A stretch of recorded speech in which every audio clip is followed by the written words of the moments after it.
시청자 여러분 안녕하십니까? 오랜만에 뵙습니다.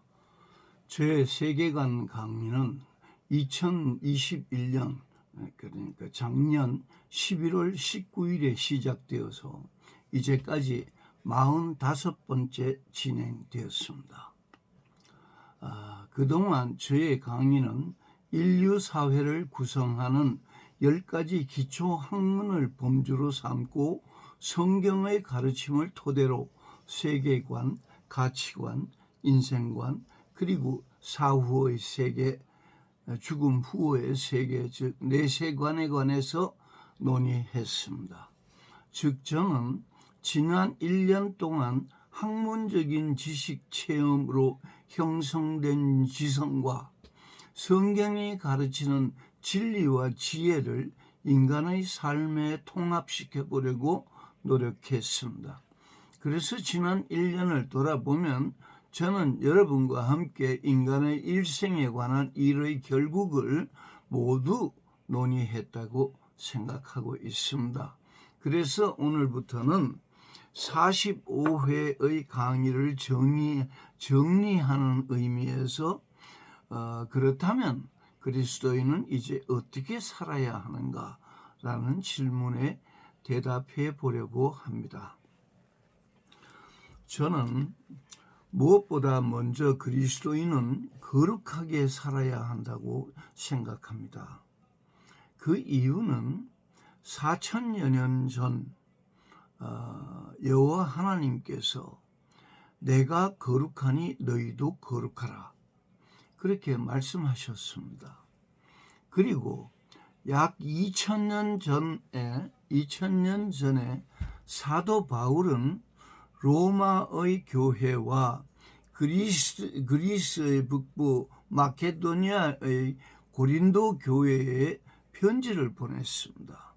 로마 교회를 향한 바울의 편지에는 너희는 이 세대를 본받지 말고 오직 마음을 새롭게 함으로 변화를 받아서 하나님의 선하시고 기뻐하시고 온전하신 뜻이 무엇인지 분별하며 살아라는 가르침이 담겨 있었습니다. 그리고 그로부터 10여 년이 지난 후 고린도 교회에 보낸 바울의 편지에는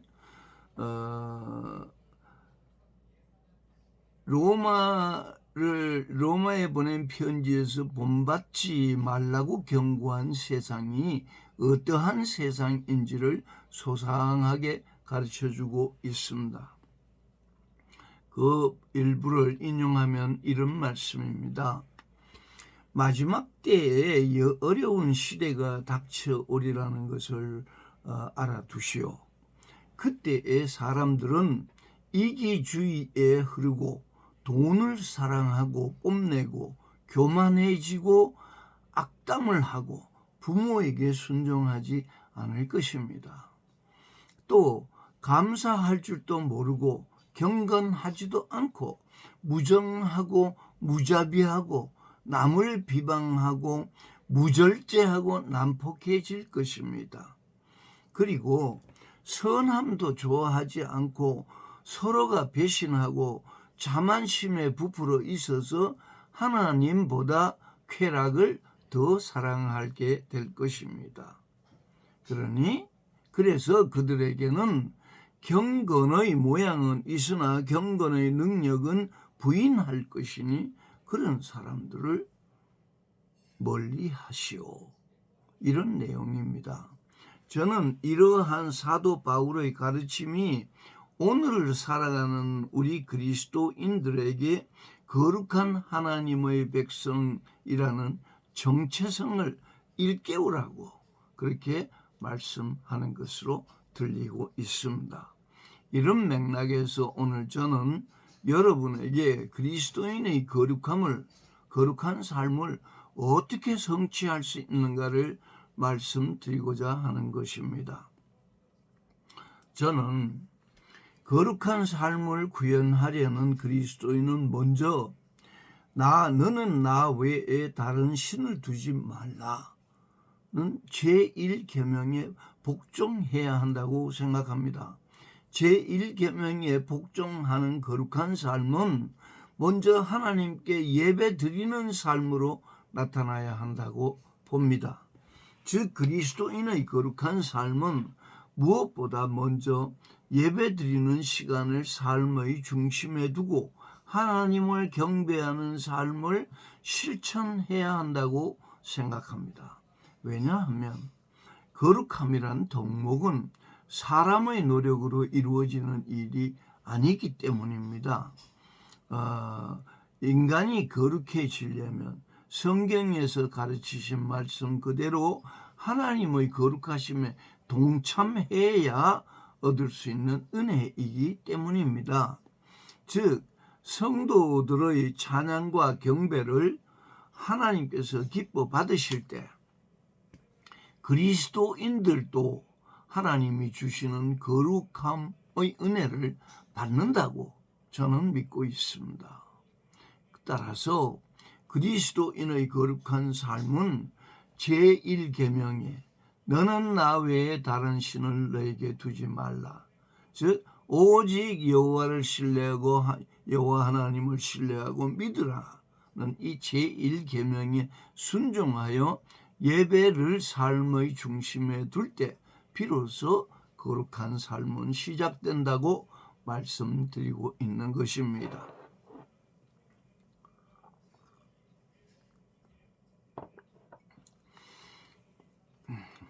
그리고 그리스도인의 거룩한 삶은 우상을 섬기지 말라는 하나님의 제2계명에 순종할 때 이룰 수 있다고 저는 생각합니다. 하나님은 우리에게 너를 위한 우상을 만들지 말고 또 그것들을 섬기지 말라고 명령하셨습니다. 우상이란 인간이 참되신 하나님보다 더 소중히 여기고 그것을 사랑하는 것들을 의미합니다. 마르틴 루터는 너희의 마음을 어디에 두고 있는가? 그 마음이 하나님께 향하지 않았다면 그것은 너의 우상이다 라고 말했습니다. 그래서 인간이 만들어내는 삶 속의 우상은 대강 5가지 정도로 구별된다고 저는 보고 있습니다. 첫째는 자신이 추구하는 많은 물질과 권력 그리고 명예가 하나님을 사랑하는 일보다 더 소중히 여겨진다면 바로 그러한 욕망들이 그 사람의 우상인 것입니다. 둘째, 건강한 삶을 위한 취미 생활과 여가 활동들이 운동을 포함하는 여가 활동들이 하나님에 대한 예배보다 더 중요하다고 생각된다면 그것이 그 사람의 우상이라고 말하게 되는 것입니다. 셋째, 쾌락과 향락을 하나님보다 더 사랑하고 즐거워한다면 그것은 그 사람의 일생을 타락시키고 망쳐버리는 우상이 됩니다. 넷째, 잡귀를 섬기면서 잡귀신들을 섬기면서 길흉을 말하는 점쟁이나 신접하는 무당 또는 박수들과 교제하는 행위가 우상숭배에 해당합니다. 하나님을 신뢰하고 의지하기보다 점쟁이와 무당의 말을 더 신뢰하는 사람은 하나님께서 가증스럽게 여기시며 죄를 묻겠다고 하셨습니다. 다섯째, 사람은 배우고 경험하게 되는 지식과 이론을 맹신하면 마음과 정신에 우상이 만들어집니다. 그리스도인들은 기본적으로 과학적인 지식과 인간이 상정하는 가설과 이론을 무조건적으로 믿지 않아야 합니다. 즉 맹신하지 않아야 합니다. 사도 바울은 모든 지식이 내게 가하지만 그 모든 지식이 내게 유익한 것은 아니라고 말하면서 그 어떤 지식에도 자신을 얽매이지 않겠다고 다짐하는 가르침을 주었습니다. 그러므로 그리스도인들은 모든 지식과 이론들을 배우되 성경의 진리로 검토한 후에 자기 것으로 수용할지의 여부를 결정해야 옳은 것입니다. 왜냐하면 인간의 생각은 유익한 듯 보이지만 사실은 모든 것이 하나님을 거역하는 악한 성격을 지니고 있기 때문입니다. 사실 많은 사람들이, 특히 성경의 기록된 하나님의 진리를 믿지 않는 사람들은 이러한 성경적 가르침에 거부감을 가집니다. 그렇겠죠. 그런데 성경은 분명히 그와 같은 생각과 행동을 우상으로 규정하고 있습니다. 오늘 우리가 어쩔 수가 없습니다. 그리고 성경은 인간의 마음이 우상에 현혹되면 그 잘못으로 인하여 일생 동안의 모든 노력이 허사가 된다고 가르치고 있습니다. 그런즉 그리스도인들이 우상을 만들지 말고 그것들을 섬기지 말라는 제2계명에 순종할 때 비로소 그리스도인의 거룩한 삶을 지향할 수 있게 되는 것입니다. 세 번째 제가 강조드리고 싶은 것은 거룩한 삶을 원하는 그리스도인은 하나님 여호와의 이름을 망령되이 일컫지 말라는 제3계명에 순종해야 합니다. 제3계명을 통하여 하나님께서 우리에게 당부하는 것은 여호와라는 하나님의 거룩한 이름을 함부로 사용하지 말라는 것입니다. 하나님의 성호에 대한 인간의 불경은 제가 볼 때 대체로 세 가지 유형으로 구별될 수 있다고 봅니다. 그 첫째는 자신이 고난을 당하거나 불행을 당하게 되었을 때 하나님을 원망하고 욕하는 사람들입니다. 두 번째 유형은 일상의 어느 습관에서 자신의 감정을 표현하기 위해 하나님의 이름을 욕되게 사용하는 것입니다. 세 번째 유형은 타인과 약속을 맺을 때 하나님의 이름으로 맹세하는 경우입니다. 하나님은 어떤 맹세든지 하나님 하지 말라고 했고 특히 하나님의 이름으로 맹세하는 것을 금지하셨습니다. 그러므로 그리스도인은 하나님의 긍휼하심을 믿고 죄를 고백할 때나 자비심을 믿고 용서를 구할 때만 하나님의 성호를 진실된 마음으로 불러야 옳습니다.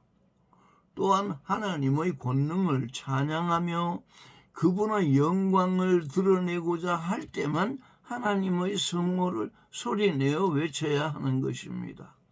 이러한 언행의 경건함이 그리스도인이 보여주는 거룩한 삶의 기본적인 모습인 것입니다. 네 번째로 제가 그리스도인의 거룩한 삶을 위해 강조하고자 하는 것은 하나님께서 안식일을 기억하여 거룩하게 지키라는 제4계명에 순종해야 거룩한 삶을 성취할 수가 있다고 저는 봅니다. 4계명과 관련해서 우리 그리스도인들이 먼저 염두에 두어야 할 것은 안식일이란 날짜가 한 날로 통일되어 있지 않다는 점입니다. 일반적으로 유대인은 모두 율법적인 안식일을 기념하고 기독교는 모두 일요일을 안식일로 기념한다고 생각하겠지만 실제로는 기독교 안에도 구약 성경에 근거한 안식일을 율법적으로 기념하는 교회가 적지 않습니다. 쉽게 정리하자면 율법적인 신앙 공동체들은 대체로 구약의 안식일을 지키고 가톨릭을 비롯한 복음적인 개신교 교회들은 대체로 일요일을 안식일로 기념하고 있습니다. 그래서 저는 제가 안식일에 관한 성경의 가르침을 살펴볼 때 먼저 여호와 하나님은 자기의 백성들에게 안식일을 기억하여 거룩하게 지키라고 하셨습니다. 즉 여세 동안은 힘써 네 모든 일을 행할 것이나 일곱째 날은 내 하나님 여호와의 안식일인즉 아무 일도 하지 말라고 하셨습니다. 그 이유는 여호와 하나님이 여세 동안 하늘과 땅과 바다와 그 가운데 모든 것을 만드시고 일곱째 날에 쉬었으며 여호와께서 그 날을 안식일로 정하시고 복되게 하시고 그 날을 거룩하게 하셨기 때문입니다. 그래서 제4계명은 유대인들을 비롯한 여호와 구약 성경과 또는 여호와 하나님을 중심으로 신앙생활을 하는 사람들에게 가장 엄격한 율법 중 한 가지가 되어 있습니다.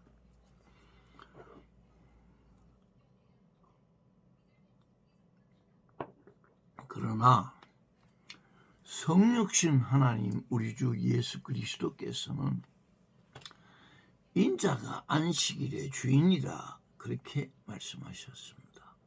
그리고 유대인들에게 안식일에 배고픈 사람이 먹을 것을 찾아 먹는 일은 죄가 아니라고 가르쳤습니다.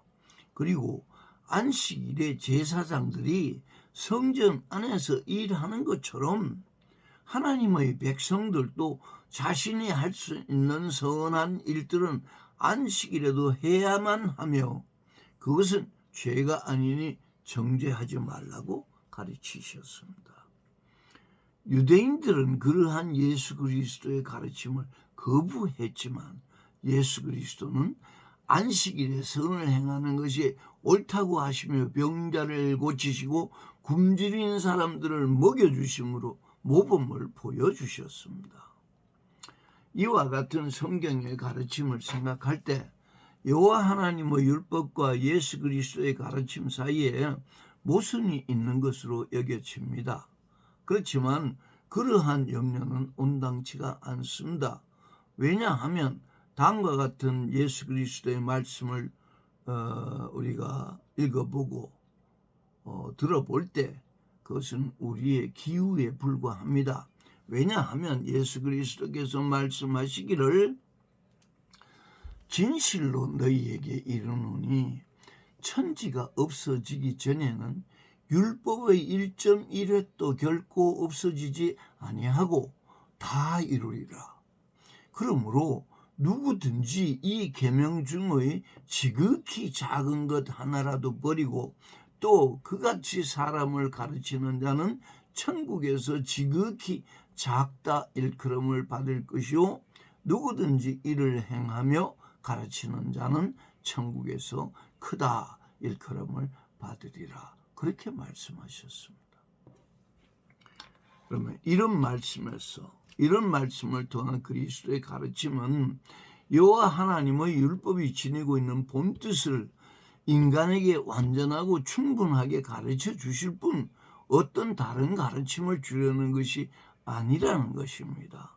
그 증거로서 그리스도께서는 나는 인애를 원하고 제사를 원하지 않는다는 하나님의 말씀을 인용하시며 나는 자비를 원하고 제사를 원하지 아니한다 하셨습니다.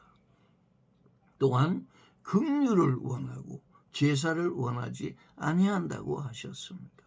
그러므로 그리스도인들의 교회는 안식일에 거룩한 예배를 드려야 함은 물론이지만 그와 동시에 배고픈 자들을 보살펴야 합니다. 그들에게 먹을 것을 줄 수 있으면 주어야 합니다. 병든 자를 고치는 일에 힘도 보태야 합니다. 공경에 처한 사람을 구제하는 일에 마음과 물질을 지출해야 옳은 것입니다. 저는 그것이 생업에 열중하는 동안에는 우리가 하기 어려운 예수 그리스도의 강령을 실천하는 신앙생활이며 영혼 구원을 위한 하나님의 뜻에 순종하는 삶이라고 믿고 있습니다. 그래서 저는 쉼을 취하지 않으면 인간의 생명이 지속될 수 없다고 생각합니다. 그와 동시에 하나님을 사랑하는 예배가 없으면 안식일이 거룩해질 수가 없다고도 생각합니다. 또한 이웃을 사랑하는 이 일에 소홀하면 그리스도인의 거룩함도 성취할 수 없다고 믿습니다. 그래서 저는 안식일을 기억하여 거룩하게 지키라는 제4계명에 순종하는 일을 날짜를 기준으로 생각하기보다 거룩하게 지키라 하신 그 말씀의 본뜻을 중심으로 어떻게 해야 안식일을 거룩하게 지키는 것일까 고민해 보았습니다. 그리고 마침내 저는 그리스도인으로서 저는 위의 가르침 모두를 하나님 여호와 하나님의 가르침과 예수 그리스도의 가르침 모두를 실천하기로 제 삶의 원칙을 정했습니다. 모든 사람에게 저의 삶의 원칙을 강요하는 것은 아니지만 참고 삼아 말씀드려 보겠습니다. 저는 하나님의 사랑과 예수 그리스도의 은혜로 죄로부터 구원을 받아 새 생명을 얻은 저는 구약 성경에 기록된 성부 하나님의 법도와 신약 성경에 기록된 성자 하나님 예수 그리스도의 가르침 모두를 진리의 영이신 성령 하나님의 인도하심을 따라 준행하며 살아가겠다는 원칙을 세웠습니다. 그래서 저의 경우에 안식일은 금요일 일몰부터 일요일 일몰까지로 작정되어 있습니다. 즉 생업을 멈추고 거룩한 하나님의 은혜를 묵상하는 것만으로 제4계명에 대한 순종이 충분하다고 저는 생각하지 않고 예수 그리스도의 강령에도 순종해야만 제4계명에 온전히 순종할 수 있다고 생각했습니다. 그래서 저는 안식일을 거룩하게 지키기 위해 모든 생업에 관한 일은 금요일 오후에 모두 마칩니다. 그리고 금요일 오후부터 토요일 오후까지는 건강한 삶을 위한 운동과 여가활동, 그리고 공동체적인 존재로서 사회적으로 해야 할 일들을 처리합니다. 그리고 토요일 저녁부터 가족과 함께 화목한 시간을 보내고 충분한 수면을 취한 후 일요일 아침을 맞이합니다. 그래서 일요일 아침에 새벽에 일어나면 새벽 기도와 성경의 시편을 읽고 묵상하며 안식일의 예배를 준비합니다. 그리고 아침 10시에 집을 나와 11시에 교회에서 정돈된 마음으로 하나님에 대한 예배를 드립니다. 하나님을 사랑하는 마음으로 정성껏 예배를 드리는 동안 교우들과 함께 부르는 은혜로운 찬양과 신령과 진정을 올리는 기도, 그리고 목사님의 설교를 들으며 저는 하나님이 주시는 평안과 새 힘을 얻으며 하나님의 거룩하심에 동참합니다. 그처럼 공적인 예배를 마친 후부터는 성도의 교제를 갖습니다. 저의 첫 번째 관심사는 기독교 청소년 교육입니다. 두 번째 관심사는 전도와 선교입니다. 그리고 세 번째 관심사는 교우들의 안보와 구제에 관한 것입니다. 그래서 저의 안식일 습관은 아무 일도 하지 않고 쉬는 것이 아니라 엄청 분주하고 바쁜 날이 되며 그 분주함 속에서 오히려 저는 쉼을 취하고 새 힘을 얻으며 결국 제 삶이 거룩해짐을 느끼게 됩니다. 여러분의 안식일, 즉 주일의 생활 패턴은 어떤 모습을 지니고 있습니까? 한번 돌아보시기 바랍니다. 그래서 이제 오늘의 강의를 매듭짓겠습니다. 그리스도인들의 거룩함은 하나님이 제정해 주신 십계명 중 제1, 2, 3계명에 순종할 때 이루어진다고 믿습니다. 그리고 내 마음을 다하고 목숨을 다하고 뜻을 다하여 주 너의 하나님을 사랑하라 하신 그리스도의 첫째 계명에 순종하며 내 이웃을 내 자신과 같이라 하신 사랑하라 하신 둘째 계명을 실천할 때 그리스도의 삶은 거룩해진다고 믿는 것입니다. 그리고 이 모든 일들이 1, 2, 3계명과 4계명에 대해 순종할 때 이루어지는 일인 것입니다. 시청자 여러분, 경청해 주셔서 감사합니다. 우리 모든 그리스도인들이 거룩한 하나님의 백성들로 살아가기를 기도하면서 오늘의 강의를 마치겠습니다. 그리고 다음 시간에는 그리스도인은 어떻게 살아야 하는가의 두 번째 주제, 제가 정한 주제는 그리스도인은 부끄럽지 않게 살아야 한다 였습니다. 그래서 그 주제로 다음 시간에는 말씀을 드리도록 하겠습니다. 안녕히 계십시오.